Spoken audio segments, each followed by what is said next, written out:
Meski bulan Ramadan, masyarakat terutama para pegawai negeri sipil dibikin makin harap-harap cemas, deg-degan karena katanya bakal ada wacana yang namanya ada dirumahkan, dipensiun dinikan atau bahasanya adalah rasionalisasi. Sekitar ada 1 juta PNS yang akan dirasionalisasi. Nah, dari istilah itu apakah ini betul-betul cukup rasional? Kita akan membahas ini, sudah ada 2 narasumber kami di sini yaitu Kepala Biro Hukum Komunikasi dan Informasi Publik Kemenpan RB yaitu Bapak Herman Suryatman. Selamat pagi Pak Herman. Selamat pagi. Di samping Pak Herman sudah ada Abang Lisman. Abang Lisman Manurung ini adalah pengamat kebijakan publik. Selamat pagi, Abang Lisman. Nah, kita pertama akan ke Pak Herman terlebih dahulu. Pak Herman, kita ingin tahu nih ya, apa sebetulnya pertimbangan ya dan tujuan maaf, diadakannya rasionalisasi dan memangkas 1 juta loh. Sekarang PNS kira-kira ada sekitar 4,5 juta. Ya. 1 juta akan dirasionalisasikan. Ini apa latar belakangnya sebetulnya? Ya. Yang pertama perlu kami luruskan ya, jadi tidak ada PHK, tidak ada istilah dirumahkan, tidak ada pemecatan, yang ada adalah percepatan penataan PNS yang konsekuensinya itu melalui rasionalisasi. Bedanya apa Pak? Karena hak-hak PNS nanti akan diperhatikan, jadi tidak seperti yang yang berkembang saat ini seolah-olah sepihak ya. Saya kira tidak demikian, karena kita punya undang-undang, ada Undang-Undang Nomor 5 Tahun 2014 tentang aparatur sipil negara, di mana pasal 87 di sana ditegaskan bahwa aparatur sipil negara itu bisa diberhentikan dengan hormat. Salah satu diantaranya di ayat 1 butir D itu karena perampingan organisasi atau karena kebijakan pemerintah yang mengakibatkan pensiun dini. Jadi format teknisnya nanti salah satu yang sedang kami dalami adalah pensiun dini. Tentu hak-hak pegawai ini akan diperhatikan. Misalnya uang tunggu, uang kompensasi, termasuk untuk dilatih dalam rangka persiapan pensiun dini. Misalnya pelatihan kewirausahaan dan lain sebagainya. Saya kira seperti itu, sehingga mudah-mudahan teman-teman juga ya tenang dan tidak usah galau, tidak usah risau ya. Fokus saja kerja, apalagi bagi yang rajin, yang berdisiplin, kualifikasi dan kompetensinya bagus, itu pasti tidak akan dirasionalisasi. Tetapi bagi yang kualifikasi rendah, kompetensi rendah, saya kira tidak demikian. Itu baru proyeksi ya. Dan perlu kami tegaskan bahwa latar belakangnya paling tidak ada 2 hal ya. Yang pertama itu terkait dengan ekspektasi masyarakat.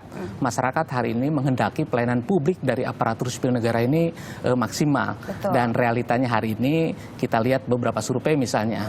Kami melakukan survei persepsi masyarakat terhadap reformasi birokrasi. Untuk pelayanan publik indeksnya masih 65, jadi cukup begitu ya. Padahal masyarakat tentu mengharapkan baik. Betul. Di kisaran 80. Demikian juga dalam bidang ekonomi misalnya, kemudahan berusaha kita, peringkat kemudahan berusaha kita atau ease of doing business (EODB) kita sekarang di peringkat 109 ya dari 189 negara. Padahal Bapak Presiden menghendaki kita ada di peringkat 40. Ini kan satu pekerjaan rumah yang luar biasa. Dan kami dari Kementerian PAN RB sebagai framework, sebagai penggerak utama reformasi birokrasi harus mendorong reformasi birokrasi agar apa yang menjadi harapan masyarakat, harapan Bapak Presiden, harapan kita semuanya, birokrasi bersih dan akuntabel, birokrasi efektif, efisien, dan memiliki pelayanan publik yang berkualitas itu bisa terwujud. Nah, salah satu yang kami sekarang fokuskan adalah bagaimana mereformasi birokrasi pada area perubahan SDM aparatur. Implementasinya melalui percepatan penataan PNS. Betul, ini bukan wacana, berarti memang akan segera diberlakukan begitu. Tapi sudah sampai mana nih Pak? Jangan sampai tadi Bapak bilang bikin galau, jangan-jangan abis lebaran nih gitu kan. Saya kira ini sudah di mana prosesnya? Reformasi birokrasi ini kan sebuah keniscayaan. Mau tidak mau, suka tidak suka harus direform. Dan SDM aparatur adalah hal yang prioritas karena the man behind the gun. Ya, pada akhirnya kan tergantung orang yang di belakang senjatanya.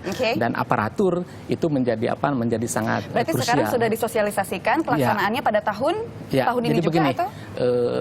Sekarang masih dalam tahap formulasi kebijakan, dan kebijakan namanya adalah percepatan penataan PNS. Ya, nanti dalam percepatan penataan PNS ini selain audit organisasi kita akan lakukan pemetaan. Jadi nanti akan dipetakan dulu 4,5 juta PNS di Republik tercinta ini dari Sabang sampai Merauke, baik pusat maupun daerah, kita akan petakan. Setelah dipetakan nanti akan didapatkan 4 kuadran ya yang tadi disebutkan. Dan untuk kuadran 4 bagi teman-teman PNS yang tidak memiliki kualifikasi, berkompetensi dan berkinerja buruk, tidak disiplin lagi, asal-asalan, tentu kita akan dorong itu yang untuk sudah pasti masuk zona tidak aman ya, eliminasi. Ya, begitu. Nah, sekarang saya ingin bertanya kepada Bang Lisman. Ini ada 1 juta. 1 juta sebetulnya alasannya adalah efisiensi. Betulkah ini adalah salah satu langkah yang tepat? Anda melihatnya seperti apa? Ya, yang harus kita perhatikan bahwa kompetensi ini kan satu istilah yang tidak sama di sektor swasta dan pemerintah, kan gitu ya. Nah, kompetensi di sektor publik itu sebetulnya tidak hanya kualitas dia bekerja, tetapi juga masalah etis, masalah lain, komitmennya terhadap tugas dan lain-lain. Contoh soal, untuk seorang pegawai swasta yang kerja ditugaskan untuk jaga menara suar di Irian sana, mungkin kalau tunjangan makannya hilang ya dia langsung pulang ya. Tapi seorang PNS bisa sampai berpuluh-puluh tahun berada di situ ya. Nah, kemudian itu yang pertama. Nah, terus yang kedua yang menurut saya konsep rasionalisasi ini juga kita harus hati-hati menggunakannya. Ini kan dari sektor swasta ya. Kalau kita gunakan untuk mengukur kinerja sektor publik gitu loh ya. Ini tidak otomatis bisa. Nah, salah satu tokoh penting birokrasi itu Wilson bilang bahwa PNS itu tidak perlu terlalu pinter-pinter gitu loh. Tetapi mereka kuat dalam pengabdian. Nah, kenapa begitu? Karena kalau seluruh terbaik itu diserap oleh pemerintah, lantas swasta ketinggalan apa gitu. Logikanya masuk akal ya. Yang perlu di-drive itu kan sektor swasta berproduksi baik. Kemudian sektor pemerintah melayani publik. Ini kan dua hal yang sebetulnya wajah dari satu kegiatan yang sama begitu. Nah, kalau dalam pandangan saya untuk negara seperti Indonesia untuk melakukan hal itu sangat riskan gitu loh, secara politis riskan. Karena apa? Kekhawatiran terburuknya apa nih? Kekhawatirannya adalah kekhawatiran publik melihat bahwa pemerintah ini mau apa gitu. 1 dari setiap 4 PNS akan menyingkir gitu loh. Nah, salah satu contohnya ada mahasiswa saya kemarin S2, dia tiba-tiba ditelepon orang tuanya begitu mendengar itu. Dia pakai PNS, terus diingatkan, kamu gak usah pulang kampung, gak usah apa-apa, jaga. Karena kamu mungkin akan dipecat. Nah, hal ini kan terjadi pada seorang yang sudah punya kualifikasi tidak mungkin dipecat. Dia kan kuliah S2 loh Mbak ya. Iya. Bagaimana orang yang sekarang lagi cuman tamat SMA ya dan seterusnya.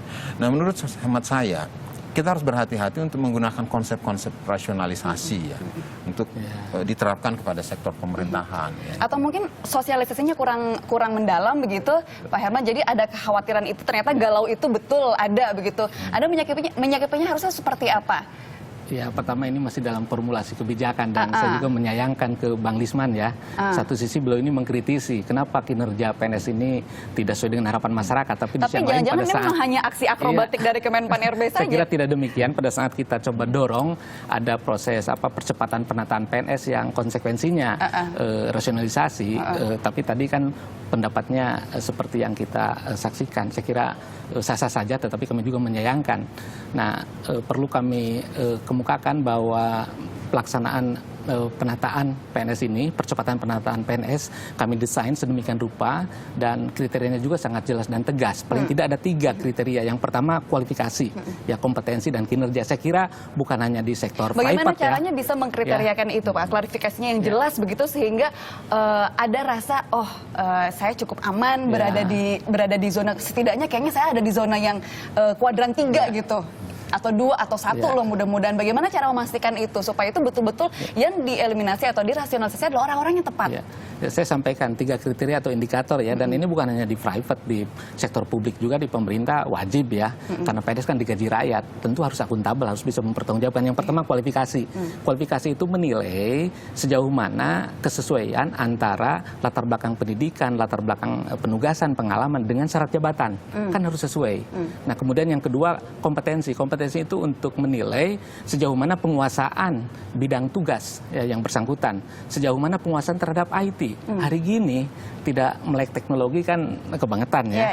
Karena bagaimanapun juga pelayanan publik akan optimal kalau menggunakan teknologi dan informasi. Kemudian untuk kinerja itu untuk menilai sejauh mana sasaran kinerja pegawai, karena setiap pegawai sekarang punya SKP. Kita ada PP 46 2011 tentang penilaian kinerja pegawai. Jadi setiap pegawai itu punya KPI, Key Performance Indicator, punya sasaran tataran kinerja pegawai, dan itu kan harus dinilai, harus diukur tercapai, terlampaui atau tidak. Kalau tidak, apa akan dibiarkan? Reward punishment itu harus ditegakkan, stick and carrot. Saya kira dalam manajemen apapun, apalagi sekarang manajemen modern, bukan manajemen tradisional ya. Tapi yang jelas adalah 2017 ini kemudian nanti akan sudah betul-betul berjalan gitu. Dan yang dirumahkan sudah pasti akan mendapatkan kompensasinya apa saja, Pak? Ya, pensiun dini ya, pensiun dini. Bukan dirumahkan itu. Jangan Pensiun sampai dini. ya sepihak ya. Jadi 2016 kita fokus terhadap pemetaan. Ya, Ada dan kompensasi berupa uang pesangon? pemetaan nanti 2017 baru implementasinya. Nah, implementasinya salah satu pensiun dini. Pensiun dini ini kan hak-haknya juga harus diberikan. Tentu ada dua pertimbangan itu utama. Itu ditawarkan dulu nggak sih, Pak? Ya. Mungkin nggak sih ada dialog terlebih dulu begitu? Saya kira komunikasi tentu harus dibangun, karena bagaimanapun juga teman-teman PNS yang di pensiun dini kan harus ada jaminan kehidupannya nanti baik begitu, sehingga satu sisi kami akan melihat kemampuan keuangan negara, tetapi di sisi yang lain juga kami harus memperhatikan hak-hak pegawai. Mereka kan dilindungi. Bagaimanapun juga ini menjadi concern kami. Berarti akan ada pesangon. Ya. Ada pesangon tapi tidak dengan tunjangan.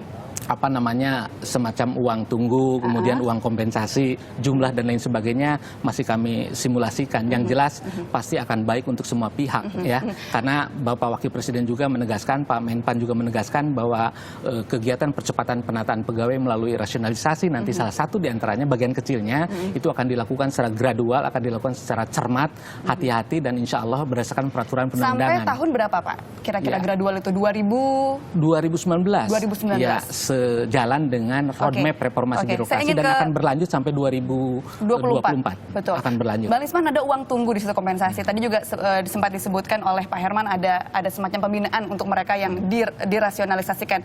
Apakah itu adalah langkah yang cukup untuk mereka? Ya, teoritisnya sih iya, tetapi kenyataannya hampir semua pegawai negeri kan ingin diperpanjang masa kerjanya kan gitu. Ya, beda dengan di negara lain ya. Begitu pensiun dia malah sudah siap untuk tidak melakukan apa-apa. Jadi seharusnya apa langkah yang paling efektif, Bang Lisman? Yang satu hal yang saya lihat belum dieksplor adalah distribusi gitu loh. Orang yang kompeten di Jakarta dengan orang yang kompeten di Nabire itu lain kan. Nah, kenapa tidak dipindahkan misalnya orang-orang yang sangat berkompeten di sini untuk bekerja di daerah-daerah sana dengan sukarela kan. Saya juga mendapat pengalaman mengenai itu. Saya juga kan ngajar juga di Universitas Terbuka ya. Dan kita harus melakukan uji di daerah-daerah terpencil. Itu capek itu ngajarinnya kan gitu. Nah, coba bayangkan di Jakarta kita sudah ketinggalan dengan mahasiswanya, di sana sudah S2 masih capek. Itu PNS loh, Mbak ya. Nah, kenapa kita tidak mengembangkan satu strategi distribusi? Banyak pegawai yang sudah kompeten di Jakarta, yang tidak lagi kompeten di Jakarta, ini kan bisa ditempatkan di Pulau Jawa misalnya. Tempatkan dia di daerah. Jadi itu adalah salah satu alternatif untuk jalan tengahnya dan begitu. yang belum dilakukan. Yang kedua, kita tanya baik-baik dulu, apa yang dilakukan oleh semua departemen terhadap penguatan kompetensi. Betulkah dia pernah dilatih misalnya dalam setiap pegawai itu dilatih dalam 2 tahun terakhir? Saya nggak percaya itu dilakukan gitu. Nah ini belum kita lakukan secara intens. Kenapa saya bilang begitu? Coba Ibu misalnya Mbak misalnya urusan KTP 2 tahun lalu dan sekarang hampir sama cara pelayanannya. Anda dinyat, ya terima kasih tunggu sebentar, udah itu sama juga. Pak Lurahnya di mana? Oh, kali main badminton, dan jawaban sama gitu. Kenapa hal-hal demikian ini tidak ditangani? Karena pelayanan publik itu kan menyentuh masyarakat ketika kebutuhannya itu terpenuhi bukan dan sampai pada tingkat ini loh Mbak, saya masih kurang ini gitu. Coba. Mungkin nggak Anda lakukan itu kantor pemerintah terus dihandle? Oh ya, sebentar. Atau misalnya, ada nggak pegawai pemerintah pelayanan publik yang dengan intens mencatat, oke, Mbak, ini Mbak, oke, terima kasih, kita udah catat. Berarti intinya harus ada evaluasi, tetap harus ada evaluasi terhadap tapi konsep kompetensi. Betul. Baik, intinya adalah ini sayang sekali Bapak-bapak waktunya memang sudah habis begitu, tapi yang saya tangkap adalah ini kan masih dalam kajian begitu.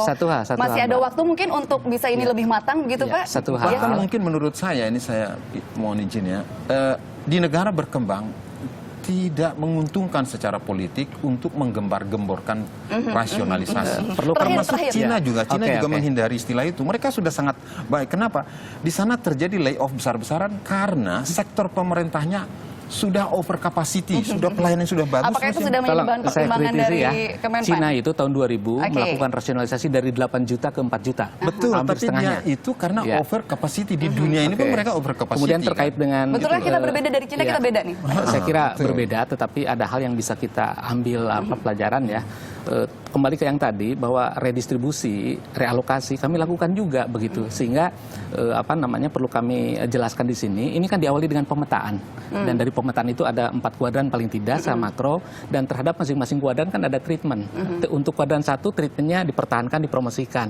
Kuadran 2 treatmentnya dilakukan mutasi, pembinaan, ada pembinaan, rotasi, kemudian kuadran 3 realokasi ada mutasi, begitu. Untuk kuadran 3 itu didiklatkan, didiklatkan. ditingkatkan kapasitasnya agar memiliki kualifikasi kompetensi yang bagus, dan kuadran 4 yang tidak qualified, tidak kompeten dan berkinerja buruk, tidak berdisiplin, ya asal-asalan, ya saya kira wajar kalau didorong dirasionalisasi. Baik. Saya kira seperti itu. Jadi treatment yang dilakukan insya Allah proporsional dan akuntabel. Kita inginnya nih Pak Herman dan juga Bang Lisman, yang jelas PNS ini produktif begitu ya, produktif demi pelaksanaan pembangunan juga pelayanan publik yang optimal. Kita inginnya itu, kita lihat nanti dinamikanya akan seperti apa. Terima kasih sudah hadir di Indonesia Morning Show Pak Herman dan juga Bang Lisman.